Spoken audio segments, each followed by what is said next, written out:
Centro de Enseñanzas y Estudios Bíblicos Logos presenta Aprendiendo la Palabra del Señor por Nelson Bustillos.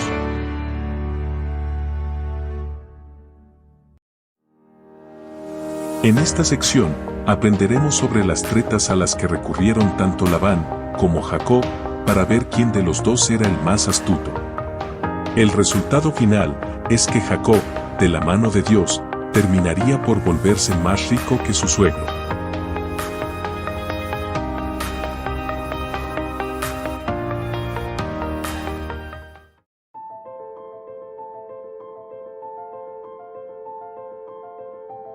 Aconteció, cuando Raquel hubo dado a luz a José, que Jacob dijo a Labán: envíame, e iré a mi lugar y a mi tierra. Dame mis mujeres y mis hijos, por las cuales he servido contigo, y déjame ir, pues tú sabes los servicios que te he hecho. Habían pasado 14 años, desde la llegada de Jacob a tierras de Harán hasta el nacimiento de José. Sabemos que cuando esto sucede, ya Jacob había cumplido los otros 7 años de trabajo por Raquel. En ese mismo tiempo, Rebeca, la madre de Jacob, había enviado a Débora hasta la casa de su hermano Labán para pedirle a su hijo que regresara a casa de sus padres. Como dato curioso, para ese entonces, Débora debió tener una edad aproximada a los 140 años, siendo que era la nodriza de Rebeca, y que por lo menos le llevaba unos 10 años por encima. La presencia de Débora alienta a Jacob a tomar la determinación de marcharse, y le pide a Labán que lo envíe a su casa con todo lo que ya se había ganado. Era Jacob entonces, de 91 años, y se había cansado de trabajar para Labán, pues, ya quería independizarse y trabajar para el bien de él, sus mujeres y sus hijos. Aunado a esto, Jacob no quería que sus hijos crecieran rodeados de la idolatría de sus parientes por parte de su abuelo Labán. Piensa que lo mejor es alejarse de Labán y marcharse a su tierra natal, y se presentó ante su tío suegro para hablar del asunto. Una vez estando con Labán, le pide que lo despache a su lugar de origen y que le entregue a sus mujeres y a sus hijos, que ya bastante que se los había ganado con su servicio. Labán, por supuesto, sabía que esto no le convenía para nada, ya que en manos de Jacob, sus ganados y bienes habían crecido enormemente. Para esto, había tramado lo de la regla de entregar a la hija mayor antes que la hija menor. Él necesitaba que Jacob siguiera al mando de sus rebaños. Pero Labán sabe que el contrato había expirado, y que Jacob podría marcharse cuando quisiera, a menos que inventara algo para lograr que se quedara todavía con él. Sabemos que tanto Labán como Jacob eran vivaces, y ninguno de los dos quería perder. Por dentro, existía una pugna por ver quién era el más listo. Labán, por supuesto, era mucho mayor que Jacob, y se podría decir que era contemporáneo con su padre Isaac, ya que era mayor que su madre Rebeca. Lo único que se le ocurre al patrón es proponerle un salario para que continúe al frente de sus rebaños, a lo que Jacob rechazó tajantemente, pero lo rechaza para proponerle otra opción, y esta opción sería la única manera de retenerlo en sus tierras. El negocio era el siguiente: Jacob tomaría de los rebaños de las ovejas de Labán todas las que fueran negras o salpicados de algún color, y de las cabras, todas las que fueran manchados o salpicadas. Ese sería su salario. Por supuesto que todo parecía a favor de Labán, ya que los animales salpicados son menos en proporción que los unicolores y blancos en cuanto a ovejos se refiere. Por eso Jacob también incluye a los ovejos negros, que también son pocos.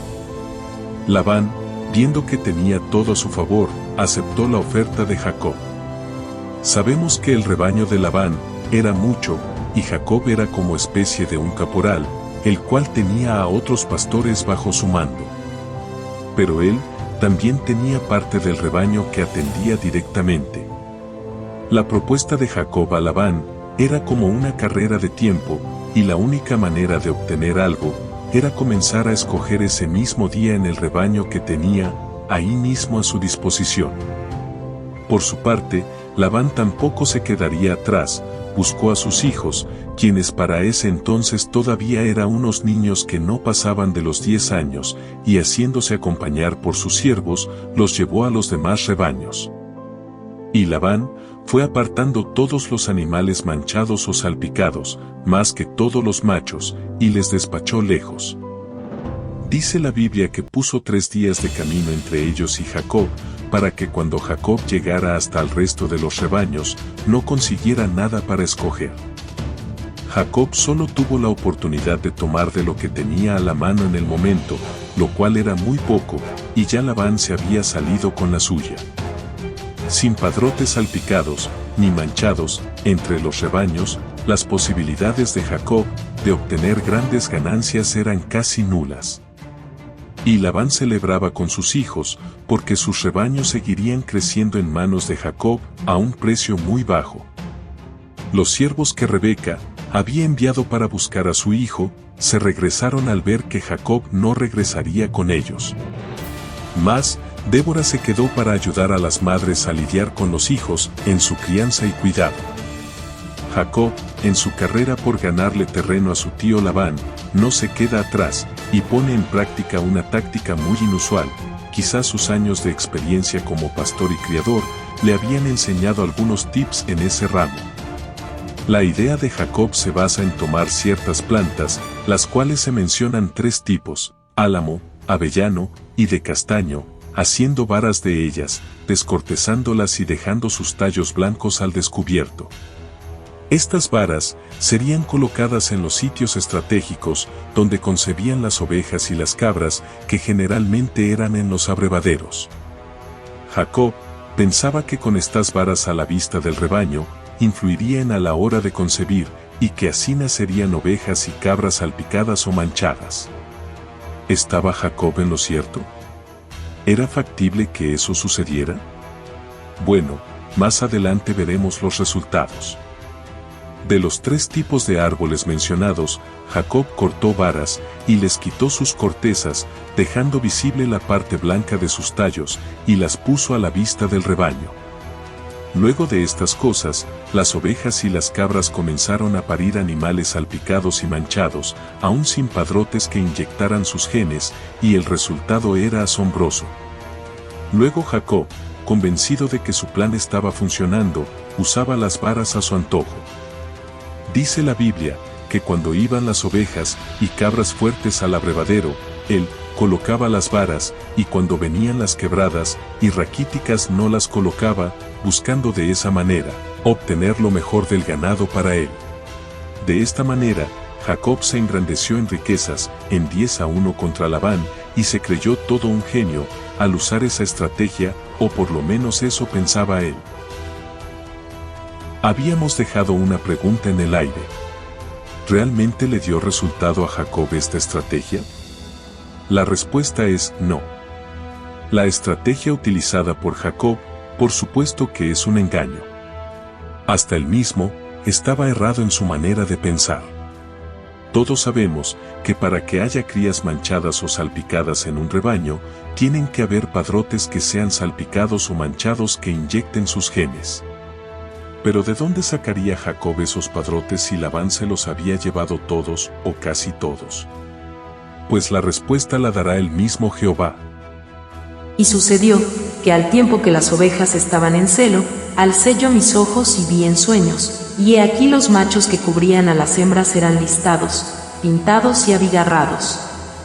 Y me dijo el ángel de Dios en sueños: Jacob. Y yo dije: heme aquí. Y él dijo: alza ahora tus ojos, y verás que todos los machos que cubren a las hembras son listados, pintados y abigarrados, porque yo he visto todo lo que Labán te ha hecho. Era el mismo Jehová, quien hizo que todo fuera posible. Dios le mostraría en sueños a Jacob, que en realidad, los padrotes que cubrían a las hembras, eran manchados, salpicados o abigarrados, a lo cual Jacob no podía ver con sus ojos. Entonces las varas fueron algo inútil.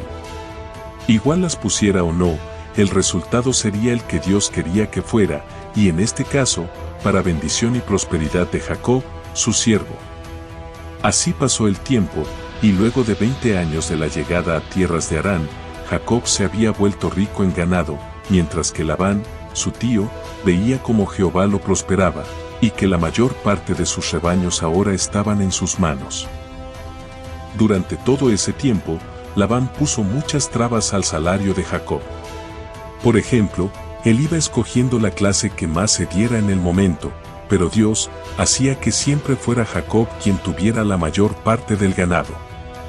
Luego, tanto Labán como sus hijos fueron tomando cierto resentimiento hacia Jacob y el trato ya no era igual. El ambiente era muy tenso, y prácticamente los hijos de Labán pensaban que Jacob había prosperado robando a su padre parte de sus rebaños, y que esto afectaba su herencia, ya que la mayor parte del ganado estaba en manos de Jacob. También Jehová dijo a Jacob: vuélvete a la tierra de tus padres, y a tu parentela, y yo estaré contigo. Jehová, viendo estas cosas, habla a Jacob, y le dice que ya es hora de partir a sus tierras nativas, y éste aceptó el llamado. Envía por Raquel y Lea, les habla claro, y les explica lo que está pasando con su padre Labán. Jacob sabía por supuesto que sus mujeres querían mucho a su padre, y no quería incidir de forma negativa, malponiendo a Labán delante de ellas. Antes de eso, les hizo un recordatorio de todo lo que él había hecho por Labán, todos esos años de trabajo duro, tanto por ellas como por su ganado y bienes. Les habló de cómo Jehová le había prosperado, dándoles hijos en esas tierras y todo lo demás, pero también les aclara que el semblante de su padre ya no es el mismo, y el maltrato era intolerable, al igual que sus hermanos. Ya Labán no hallaba que inventar para quitarle todo lo que se había ganado, imponiendo reglas en su salario hasta 10 veces. Por ende, su estadía en ese lugar ya no era conveniente. Ya, el mismo Jehová le había girado instrucciones de abandonar inmediatamente esas tierras, así que preguntó a sus mujeres: ahora bien, yo me voy, pero necesito saber si cuento con ustedes. Si me acompañarán o se quedarán con su padre y esperar su herencia aquí. Para mayor sorpresa de Jacob, Raquel y Lea respondieron: nosotras sabemos muy bien lo que está pasando, y que Jehová te ha prosperado. Ya nuestro padre ni siquiera nos trata como hijas, el desprecio es latente, y piensa que le hemos robado sus bienes junto contigo. ¿Pensáis que nos quedaremos aquí? ¿Acaso nuestro padre no nos puso precio hace 20 años? Ya tú has pagado el precio por cada una de nosotras, y ya nuestro padre se ha gastado lo que pagaste, y aquí ya no tenemos más nada, más que nuestros hijos. Entonces, ¿qué heredad podemos tener aquí? Ya nuestra heredad se la quitó Jehová a nuestro padre, y nos las entregó a nosotras y a nuestros hijos, así que, haz cuanto Jehová te ha pedido. Entonces se levantó Jacob, y subió sus hijos y sus mujeres sobre los camellos, y puso en camino todo su ganado, y todo cuanto había adquirido, el ganado de su ganancia que había obtenido en Padán Aram, para volverse a Isaac su padre, en la tierra de Canaán. Pero Labán había ido a trasquilar sus ovejas, y Raquel hurtó los ídolos de su padre. Jacob no perdió mucho tiempo, y en el año 1741 a.C., hizo todos los preparativos para emprender su viaje de regreso a tierras de Canaán. Y aprovechó el momento en que Labán se había ido a trasquilar a sus ovejas en un sitio apartado. Aquí, el punto de atención está sobre Raquel, porque dice la Escritura, que esta esposa de Jacob, aprovechando la ausencia de su padre, entró en su tienda, y sustrajo unos ídolos que le pertenecían a Labán. Ya habíamos comentado antes, que existía una teoría, acerca de que Taré era un fabricante de ídolos, y en esta parte de la historia, tal parece que se confirma esa teoría, ya que ese legado se había transmitido a sus hijos y nietos. De alguna manera, Abraham fue librado de este maleficio, pero es muy probable que este arte de adorar imágenes fuera transmitido a Nacor, y luego a Labán, y este a su vez se los transmitió a Raquel y a Lea. A pesar de que estas mujeres se habían casado con un hombre de Dios, aún mantenían cierta inclinación por las imágenes talladas. Existen varias teorías con respecto a este tema, Por ejemplo, Josefo nos dice en su primer libro de Antigüedades Judías, capítulo 19 verso 9, que Raquel hurtó los ídolos para acudir a ellos en caso de ser perseguidos y alcanzados por su padre, ya que tenía la certeza de que estos ídolos los protegería en su camino. Por otro lado, Jacer nos dice en su capítulo 31, verso 44, que la estrategia de Raquel fue la de evitar que su padre consultara a estos ídolos, y que éstos les pudieran indicar el lugar hacia donde se dirigía. En la casa de su parentela, se tenía por entendido que estos ídolos tenían poder para hacer ciertas declaraciones. Mientras tanto, en nuestro Génesis, simplemente se nos dice que Raquel se las robó, sin explicar la razón o motivo alguno por lo cual decidió llevarse esas imágenes. Ahora bien, ¿qué explicación tiene que Raquel se haya llevado las imágenes de su padre? La respuesta es que ella, muy a pesar de haberse casado con Jacob, un verdadero hombre de Dios, aún sus creencias estaban arraigadas a las de su padre Labán, quien había mantenido la tradición de su bisabuelo Taré. Eran mujeres jóvenes, y el hecho de que Lea no haya actuado de la misma manera que su hermana, no quiere decir que no haya tenido alguna inclinación por las imágenes, al igual que su hermana. No es de extrañar que mientras pasaba por sus 6 años de esterilidad, y al ver que en todo ese tiempo no era bendecida por el Dios de Jacob, Raquel haya recurrido en algún momento a los dioses de su padre como una alternativa. No solamente Raquel se había llevado los ídolos de su padre, también hubo sirvientes que se llevaron consigo cualquier tipo de objeto para venerar, y esto saldría a relucir un poco más adelante, cuando según el Génesis 35, 2, Jacob los obliga a abandonar todo tipo de imágenes en su camino hacia Hebrón. La distancia que había entre los rebaños de Labán y Jacob eran de 3 días de camino. Así que Jacob pensó que como Labán estaba ocupado trasquilando sus ovejas, éste no regresaría sino hasta pasado 3 días, y eso le daba un tiempo prudencial para huir sin que él se diera cuenta. Él sabía que si le comentaba que se regresaba a su tierra, éste le impondría alguna treta para quitarle sus posesiones, ya que todo lo que tenía Jacob fue producto del ganado de Labán. Emprendió la huida Jacob y su familia, tomando todo lo suyo y abandonando lo que le quedaba a Labán. Pero saliendo Jacob, por otro lado, salió algún pastor de los allegados a Labán, llevando el cuento a su amo, pero no llegaría sino pasado los 3 días. Para cuando Jacob sale de tierras de Harán, su hijo mayor Rubén, contaba con 12 años, mientras que José, su hijo menor, solo tenía los 6 años cumplidos, al igual que Dina. Dice la escritura que Jacob cruzó el Éufrates y llegó hasta los montes de Galaad, antes que fuera alcanzado por Labán y su gente. En el mapa, colocamos una línea por donde suponemos era el pasadizo de un lado al otro de Éufrates, siendo la ruta comercial más usada en el mundo antiguo. En la época actual, es imposible pasar al Éufrates de un extremo al otro, si no es a través de un puente o alguna embarcación.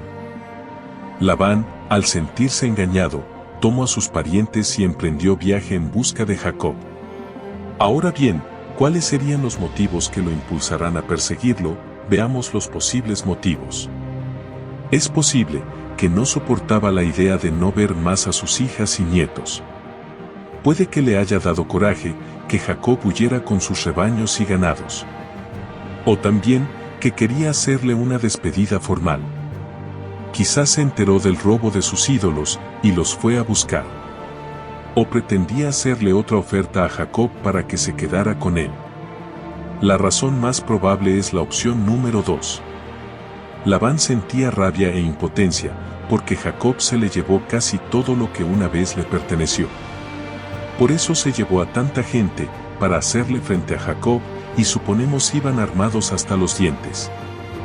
Según la Biblia, Labán alcanza a Jacob al cabo de 7 días de camino, en los montes de Galaad, 10 días después de la salida de Jacob de Harán. Entre Harán y los montes de Galaad, existe una distancia cercana a unos 635 kilómetros aproximados, lo cual representa una media de jornadas de 63 kilómetros por día. Lo que Jacob anduvo en 10 días, a Labán solo le llevó 4 días, ya que andaba más rápido, debido a que no cargaba niños ni rebaños a cuestas. Jehová sabía que las intenciones de Labán no eran buenas, y a pesar de que Labán era un idólatra, le habla en sueños solo para advertirle que tuviera mucho cuidado con lo que pensaba hacer.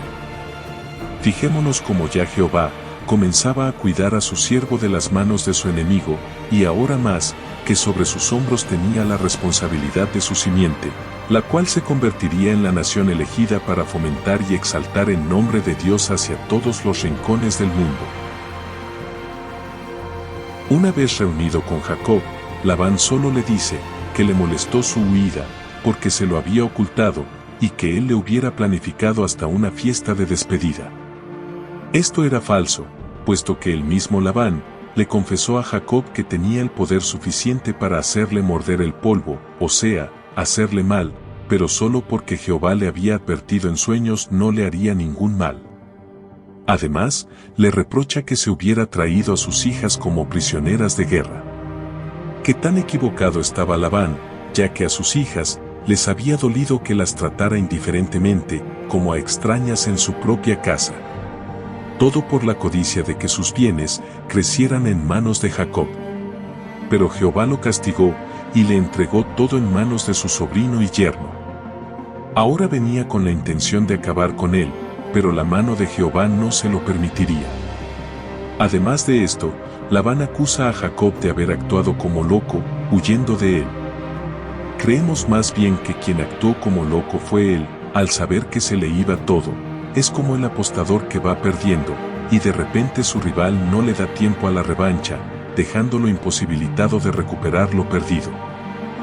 ¿Por qué me hurtaste mis dioses? Esto dejaría atónito a Jacob, ya que pensaba que Labán lo estaba incriminando en algo que sabía no había cometido, solo con el firme propósito de echarle mano a sus bienes adquiridos de manera legal. Para hacer todo de la manera más transparente posible, Jacob autorizó a Labán para que revisara todo lo que llevaba consigo. Aquel, en cuyo poder hallares tus dioses, no viva. Delante de nuestros hermanos reconoce lo que yo tenga tuyo, y llévate. Jacob no sabía que Raquel los había hurtado. Si lo que decía Labán era cierto, entonces la persona responsable pagaría con su vida tal agravio. Jacob desconocía que quien se había llevado las imágenes de Labán fue su querida y más preciada esposa Raquel. De esta manera, y sin saberlo, Jacob la estaba condenando a una muerte prematura. Labán fue de tienda en tienda, empezando por la de Jacob, pero no encontró nada. Luego, fue para la tienda de Lea, y tampoco encontró algo relevante. Por otro lado, Raquel se preparaba para su revisión, y entonces, tomó los ídolos y los escondió en la albarda de un camello, que es la parte que se usa como cojín o asiento, y se sentó sobre ello. Cuando le llegó su turno, Raquel se quedó sentada, y pidió disculpas a su padre por no poderse levantar, excusándose en que tenía la menstruación. El contexto dice que Labán continuó buscando, pero no consiguió nada. Ahora bien, en Génesis 31:35, no se especifica si Labán buscó o no en la albarda donde se sentaba su hija. El escritor Flavio Josefo niega que Labán haya revisado debajo de Raquel, mientras que el Midrash dice que sí lo hizo, ya que la actitud de su hija le pareció un tanto sospechosa, pero que Dios había convertido las imágenes en sábanas para no exponer a Raquel. Estoy de acuerdo con Flavio, y pienso que la excusa de Raquel hizo que Labán se cohibiera de buscar en el lugar que se sentaba, ya que, de otra manera, no hubiera quedado registrado en las Sagradas Escrituras. De igual manera, Labán continuó en su búsqueda por toda la tienda, pero sin ningún resultado, y Jacob, al ver que no se encontró nada, se sintió ofendido por la manera como Labán le había acusado injustamente, y aprovechó para soltarle todo lo que llevaba guardado en su corazón. Comenzó diciéndole que él le había trabajado 20 años para tener lo que hasta ahora tenía, pero no había sido en vano, pues su estadía en sus tierras le había hecho fructificar todos sus bienes. 14 años trabajó por sus hijas, y 6, por un salario que él mismo manipulaba, buscando siempre el mejor beneficio. En ese tiempo, siguió comentando, pasó mucho trabajo, porque cuidaba los rebaños como si fueran suyos. Si se extraviaba una oveja, él tenía que reponerla. Pasaba noches frías en velas, y muchas noches sin dormir, muchos días de calor y hambre. Nunca tomó nada del ganado, ni siquiera para comer. Todo fue un martirio para quedar bien delante de él, y jamás se llegó a quejar de nada, pero gracias al Dios de sus padres, había logrado conseguir lo que tiene, porque si no él, Labán, le hubiera arrebatado todo lo que llevaba.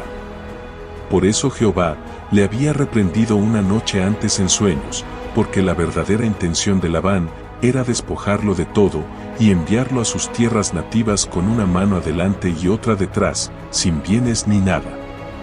Estas palabras quizás llegaron hasta el corazón de Labán, y le hizo entrar en algo de razón, y se dio cuenta que prácticamente todo lo que Jacob llevaba era de sus hijas y sus nietos, o sea, carne de su carne. Luego de escuchar todas estas cosas, Labán propone hacer un pacto entre ellos dos, pero quizás Labán no tenía idea de cómo hacer ritos para sellar los pactos, pero Jacob sí sabía muy bien lo que tenía que hacer. Por eso es Jacob quien toma la iniciativa, y tomando una piedra, la levantó por señal. Recordemos que anteriormente, ya Jacob había hecho voto a Jehová de una manera similar, levantando una piedra, y luego ungiéndola con aceite.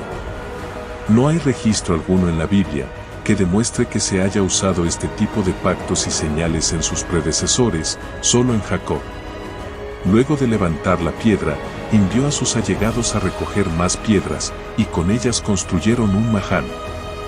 Un majano no es otra cosa que una mesa de piedras, apiladas de tal manera que quedaran estables.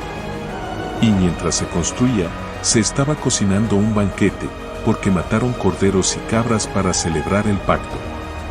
Luego se sirvieron los platos sobre el majano, y comieron, y entonces quedó el majano como testigo de ese pacto, y de allí surgieron los nombres de Jegar Sahaduta, nombre impuesto por Labán, y Galaad, nombre impuesto por Jacob. Se hicieron varias promesas en ese majano, y era un pacto de no agresión, tal y como habíamos observado antes, entre Abraham y Abimelech padre, y también entre Isaac y Abimelech hijo. El Dios de Abraham y el Dios de Nacor juzgue entre nosotros, el Dios de sus padres. Y Jacob juró por aquel a quien temía Isaac su padre. Labán puso por testigos al Dios de Abraham, refiriéndose al Dios de Jacob, y el Dios de Nacor, su abuelo, refiriéndose quizás a uno de sus ídolos, y el contexto especifica que Jacob solo juró por el Dios de sus padres. Al día siguiente, Labán se levantó bien temprano, besó a sus hijas, sus nietos, los bendijo y se marchó a su tierra. Se dice entre los escritos de Jaser, que Labán no quedó del todo satisfecho con este convenio, y envió mensajeros a Esaú, advirtiéndole acerca del regreso de su hermano Jacob, además acusándolo de haberlo robado. Este relato descrito en el libro de Jaser, parece poco convincente, ya que los únicos mensajeros que visitaron a Esaú, en las tierras de Seir, fueron los enviados por Jacob, y así lo certifica la Sagrada Escritura. Salió pues Jacob de Galaad camino a su tierra natal, y en su viaje de regreso, nuevamente se encontró con ángeles del Señor en un determinado lugar, al cual llamó Mahanaim. No se nombra ningún hecho relevante con este encuentro, solo que los encontró y dijo, este es un lugar de Dios. Ya había ocurrido algo parecido en Betel, solo que aquí no dice que fuera un sueño.